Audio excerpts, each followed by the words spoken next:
En el seno de nuestra nación existe una gran lucha. Es la lucha por la victoria sobre un monstruo denominado segregación y su gemelo inseparable, la discriminación.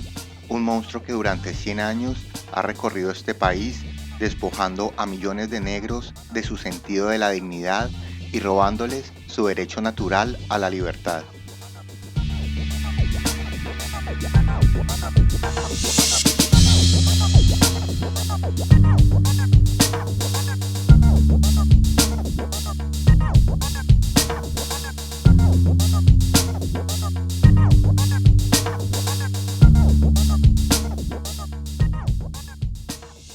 Martin Luther King Jr. nació en Atlanta, Georgia, Estados Unidos, el 15 de enero de 1929. Fue un pastor estadounidense de la Iglesia Bautista y un férreo activista que desarrolló una labor crucial frente al movimiento por los derechos civiles para los afroestadounidenses y además participó en numerosas protestas contra la guerra de Vietnam y en pro de causas como la justicia social y la lucha contra la pobreza. Los padres de Martin Luther King Jr. fueron el también pastor bautista Martin Luther King Sr. y Alberta Williams King, organista en una iglesia. En un viaje a Europa que realizó la familia en 1934, el padre, durante una visita a Alemania, decidió cambiar los nombres por Martin Luther en honor del reformador protestante Martín Lutero.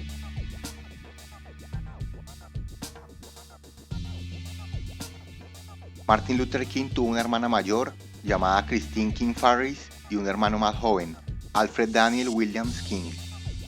Desde pequeño, King vivió la experiencia de una sociedad segregacionista. A los 6 años, 2 amigos blancos le anunciaron que sus padres les prohibieron jugar con él.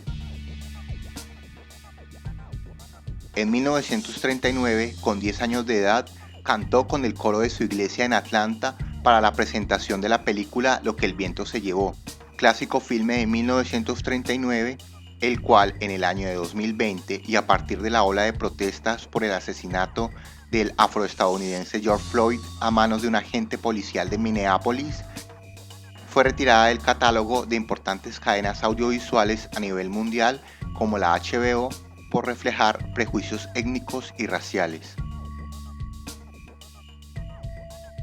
En septiembre de 1951, King comenzó sus estudios de doctorado en teología sistemática en la Universidad de Boston. 2 años más tarde contrajo matrimonio con Coretta Scott, que tomó su nombre para convertirse en Coretta Scott King en el jardín de la casa de sus padres en Heidelberg, Alabama. La pareja tuvo 4 hijos: Yolanda, Martin Luther III, Dexter y Bernice. Entre sus acciones más recordadas están el boicot de autobuses en Montgomery en 1955, el cual se desató cuando Rosa Parks, una mujer negra, fue arrestada por haber violado las leyes segregacionistas de la ciudad al no querer ceder su asiento a un hombre blanco en un autobús. También fue clave su apoyo a la fundación de la Southern Christian Leadership Conference en 1957, de la que sería su primer presidente, y el liderazgo que efectuó en la marcha sobre Washington por el trabajo y la libertad en agosto de 1963, al final de la cual pronunciaría su famoso discurso I Have a Dream, Yo tengo un sueño, gracias al cual se extendería por todo el país la conciencia pública sobre el movimiento de los derechos civiles y se consolidaría como uno de los más grandes oradores en la historia estadounidense. La mayor parte de los derechos reclamados serían aprobados con la promulgación de la Ley de Derechos Civiles de 1964 y la Ley de Derecho de Voto de 1965. El 4 de abril de 1968, durante una época en que su labor se había orientado hacia la oposición a la guerra de Vietnam y por la lucha contra la pobreza, Martin Luther King Jr. fue asesinado en Memphis, Tennessee. Contaba con solo 39 años de edad. Su asesinato se considera uno de los magnicidios más importantes del siglo XX.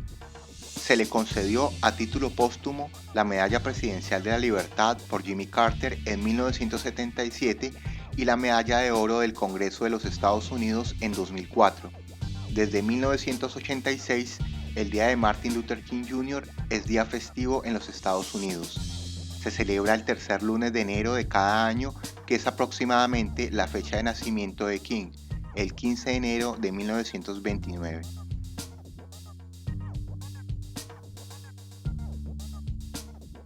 La fuerza de amar es el título de una serie de sermones que tuvo la oportunidad de dirigir King inicialmente a la comunidad religiosa que presidía en la iglesia bautista de la avenida Dexter en Montgomery, Alabama, y para los feligreses de la iglesia bautista de Ebenezer en Atlanta, Georgia.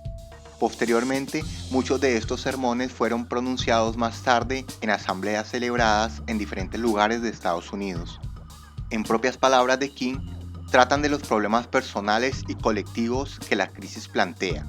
He intentado en estos sermones presentar el mensaje cristiano referido a los males sociales que ensombrecen nuestra época, con el testimonio y la disciplina necesarios. Gran parte de los sermones fueron predicados durante el ya mencionado boicot a los autobuses en Montgomery, Alabama, evento al cual King recurre constantemente para analizarlo en sus implicaciones. Más adelante, en 1963, se le presenta la oportunidad de publicar en un libro sus enseñanzas, con respecto a lo cual apunta: la idea de publicar un libro de sermones no me parecía adecuada. Mis temores provenían del hecho de que un sermón va dirigido a los oídos y no a los ojos del lector. Pero, por deferencia a mi antigua parroquia, a la actual y a mis adictos de la Conferencia de Dirigentes Cristianos del Sur, y a mis muchos amigos de la nación entera que han solicitado ejemplares de sermones aislados, ofrezco estos parlamentos con la esperanza de que esas palabras impresas puedan constituir un mensaje de vida para los lectores. Los sermones de la fuerza de amar se caracterizan por poseer un lenguaje claro y directo, en el que se mezclan tanto elementos teóricos de tipo teológico y filosófico como de experiencia de vida que esencialmente se remiten a su militancia y a su profundo conocimiento de la situación social y los problemas que aquejaban a la comunidad negra, especialmente en el sur de Estados Unidos.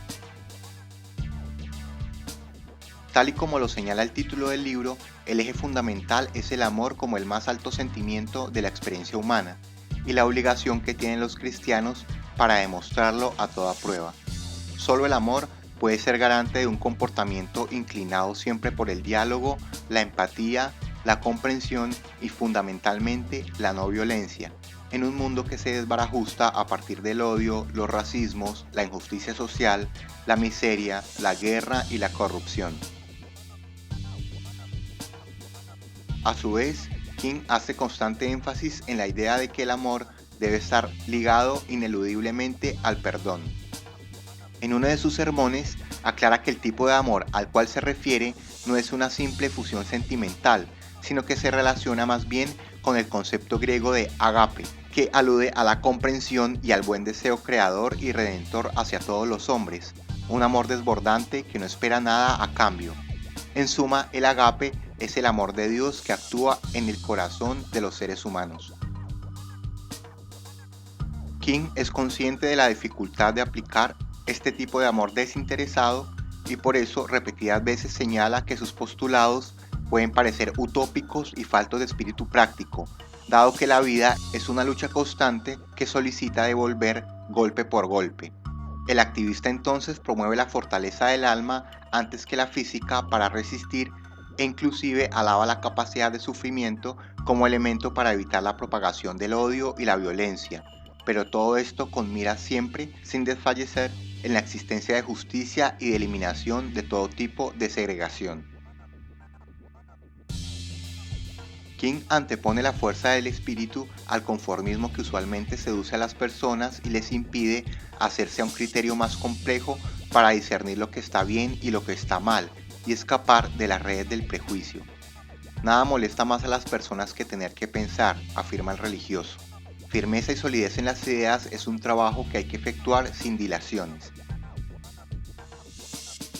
Otro de los aspectos que más recalca King es abogar por un crecimiento personal que nos permite actuar como individuos independientes y capaces de pensar por sí mismos, sin vernos obligados a ser manejados como una masa indiferenciada.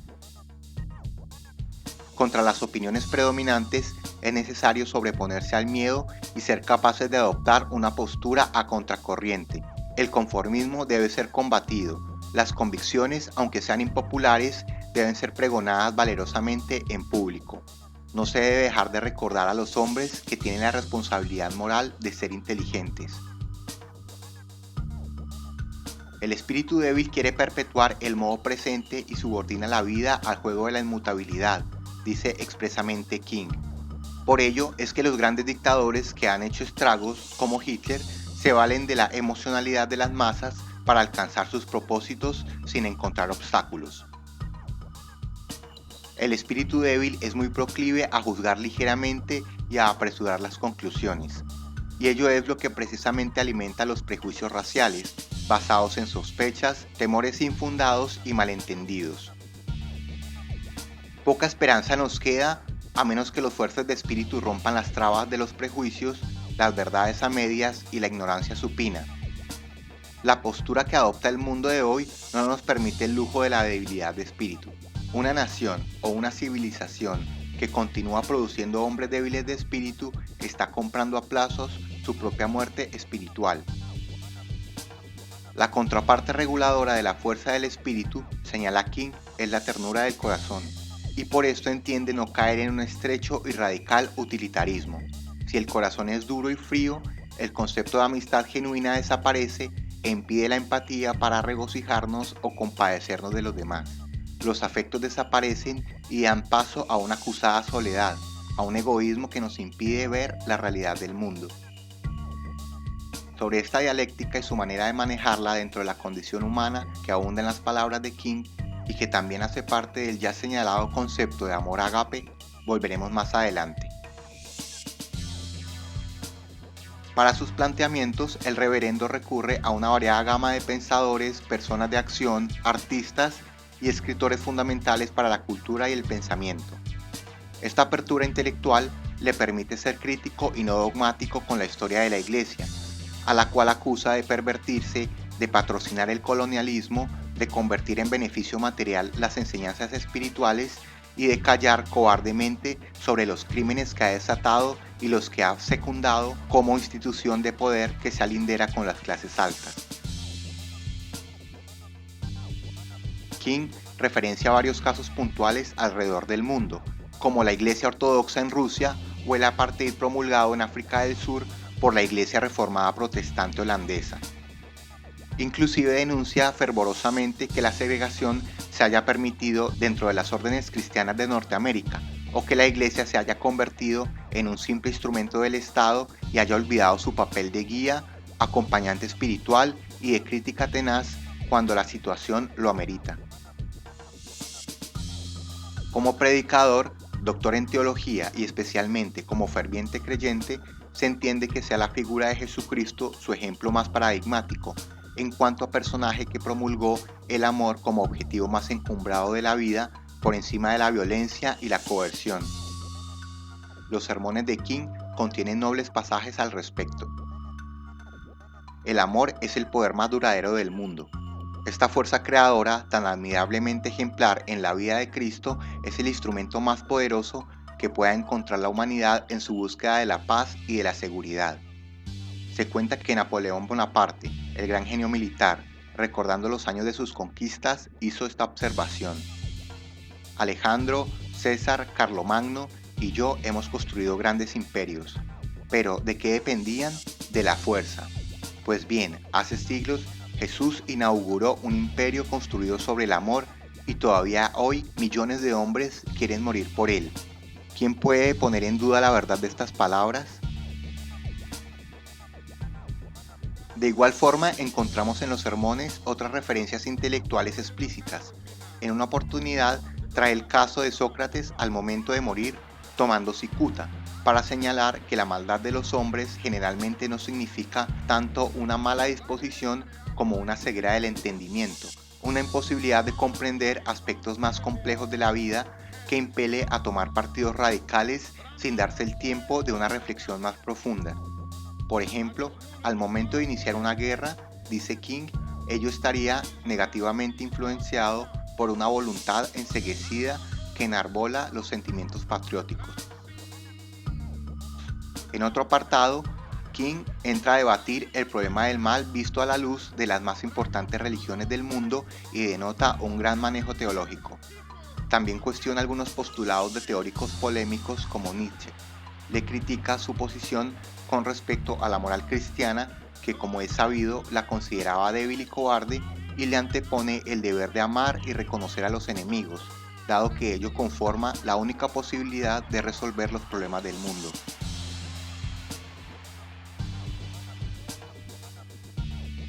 Como abanderado de la no violencia y la desobediencia civil, aprendida de los preceptos del líder hindú Gandhi y de Henry David Thoreau, luego de hacer una gran pesquisa de incontables sistemas políticos y de pensamiento, King recalca la necesidad de mirar detrás de las apariencias y de los impulsos malvados, para encontrar lo bueno en el enemigo y constatar que los móviles de sus acciones hostiles no representan su verdadera imagen y que es el miedo lo que impulsa a las personas a cometer maldades.